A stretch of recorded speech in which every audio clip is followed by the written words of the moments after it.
Pisces rising 2022 is around your self-growth requiring a new environment. So after working a lot on yourself and putting yourself out there more, you're now ready to have the external world respond according to that. So if you're excited to dive into what exactly 2022, the year ahead, holds for you and your rising sign, make sure that you like, subscribe, and hit that notification bell so you are always up to date with what the stars have in store for you. Side note, if the scenery, lighting, what I'm wearing, everything changes throughout this, it's because 12 rising sign videos is going to take a couple days to get through since these are pretty extensive. So starting out on Sunday, we're going to see how this goes, but yeah, there's going to be some like cut paste, you know the drill. And if we have not met yet, I am Maren. I am an astrologer that uses traditional Hellenistic Greek techniques, also the tropical zodiac and whole sign houses in order to do the kind of astrology I do. So the way that this is going to go, that it's been divided up, is major periods for your sign, the eras of 2022, then going through the major important dates for what to hit at the end, so you can be like, this is in my calendar, this is in my schedule, etc. Macro, then micro. Let's get into it.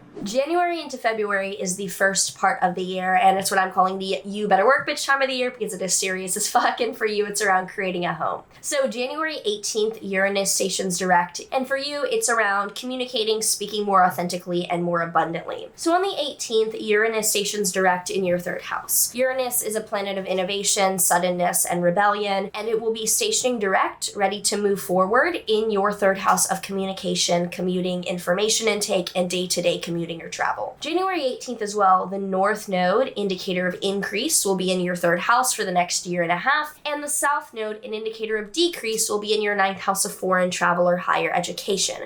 So you might be loosening the reins on plans to study or travel abroad, and you're more focused on day-to-day tasks and learning and commuting. January 29th, Venus will station direct in your Capricorn 11th house, moving forward with the values that you had rethought for the end of 2021 into the beginning of 2022 around networking, groups, and friends in your life. You're now ready to attract and act accordingly. The Saturn-Uranus square, though, is still pretty exact for the beginning of the year. So Saturn in your 12th house is restriction or maturity around mental health and how you deal with that in your life. And Uranus in your third house is changes or sudden shifts around your daily routine or the kind of content that you're putting out into the world. So that is taking a toll on how you care for your mental health and your psychology. Then the crazy time period of the year is Pisces into Taurus season. There will be a ton of planets in your first house of self that indicate a large-scale new beginning based on how much work you've done. Especially the new moon conjunct Jupiter March 2nd is a beautiful time to put yourself out there and showcase yourself, any kind of announcement that involves your identity. Jupiter will conjoin Neptune in your first house on April 12th, which is also really another really beautiful day for putting yourself out there. April 29th, Pluto will station retrograde in your 11th house. So April into May, you'll begin to rethink some of the groups or networking changes that you made and how that really supports or doesn't support you. On April 30th, there's a solar eclipse in your third house, a large-scale new beginning, and your third house of communication, routine, or a daily commute. Could be daily interactions with people like siblings or neighbors as well. On May 10th, Jupiter will enter your Aries second house. So Jupiter entering your second house for May into October is growth of money and finances, which is super exciting as a preview for 2023. And on May 16th, there's a lunar eclipse, a large-scale letting go in your ninth house of foreign travel or higher education.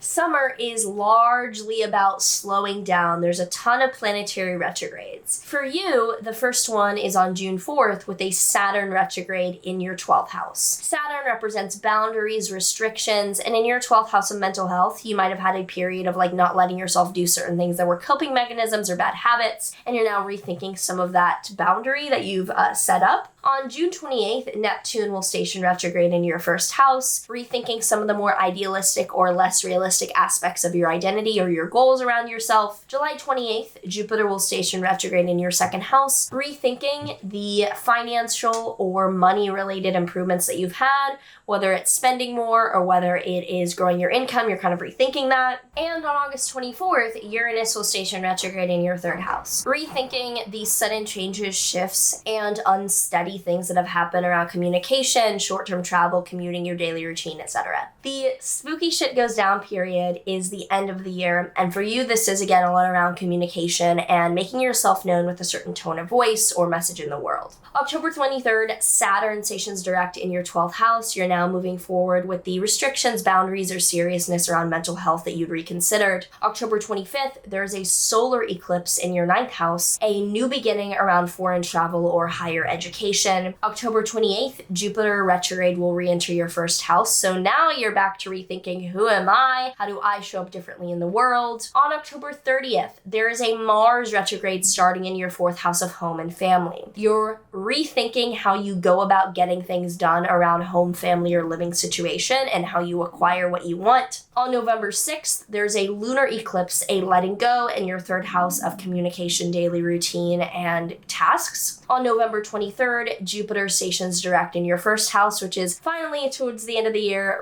coming out, you're putting yourself out there. Like, you're like, look at me, this is what I've accomplished, like, let me be seen and acknowledged. On December 3rd, Neptune direct in your 1st house also means that you're more aware of what dreams and goals that you have around yourself in a more realistic way. And December 20th, Jupiter enters your Aries 2nd house, so you enter 2023 with more focus on growing your money and your finances. The Mercury retrogrades for the year ahead start out January 14th to February 3rd between your Aquarius 12th house of mental health and your Capricorn 11th house of groups, friends, and networking. May 10th to June 2nd, it's between your 4th house of home, family, living situation and your 3rd house of daily commuting and information intake and output. September 9th to October 2nd, it's between your 8th house of shared finances and your 7th house of one-to-one relationships. On December 29th to January 18th, 2023, it is in your Capricorn 11th house of groups, friends, and networking. We also start the year from December 20th, 2021 until January 29th, 2022 with a Venus retrograde in your 11th house. You'll be rethinking the values and the things that you feel supported by in terms of groups and friends. There's a Mars retrograde, rethinking the tasks and kind of aggression or effort that you put towards getting what you want in your 4th house of home and family. There's a Jupiter retrograde, rethinking how you're expanding your finances and your own identity with your 2nd house and your 1st house activated from July 28th until November 23rd. There is a Saturn retrograde, rethinking boundaries and restrictions in your 12th house of mental health from October 23rd until January 1st, 2023. There is a Uranus retrograde, rethinking the suddenness and lack of stability in your 3rd house of daily routine or communication from August 24th until January 1st, 2023. There is a Neptune retrograde, reconsidering idealism and dreams in your 1st house of self from June 28th until December 4th. And there is a Pluto retrograde, rethinking transformations and large-scale psychological shifts in your 11th house of groups and networking from April 29th until October 8th. The eclipses are between your Taurus 3rd house and your Scorpio 9th house. So April 30th, we have a solar eclipse, a large-scale new beginning in your 3rd house of daily information and commuting and routine. May 16th, there's a lunar eclipse, a letting go in your 9th house of foreign travel or high-level education. Could also be high-level study of spiritual matters. October 25th, there's a solar eclipse, a new beginning in that same 9th house of spiritual matters, high-level education, or foreign travel. And November 6th, there's a lunar eclipse, a letting go of a routine or something around communication in your 3rd house. So if you have any comments below on how you think that these major themes could be playing out for you, do let me know down below. Would be very interested to hear from you. And I think that all of us with the same rising sign could get a little bit out of seeing how we think each other's lives are going to be playing out for the year ahead. The tarot card that we have for Pisces rising is the Page of Stonks, or the Page of Pentacles. So pages are information, they're like the root of how we hear things, and stocks, pentacles is like your primary base material world. It is how you live, survive. So how are you getting your information about like basic things? I think you might be rethinking news outlets, how you get information, who you are about giving out information. Like you're a lot of rethinking how you communicate on a basic level in the world. So as always, if you did enjoy this, would appreciate a like, a subscribe, a notification bell, a comment. It all helps. I appreciate it. I look at the comments. I look at who's showing up. I really love it. I hope that you like these videos. Otherwise, take care, and I would say I'll see you next year, but like I'll be making a fucking video tomorrow, I bet. So I'll see you in the next one.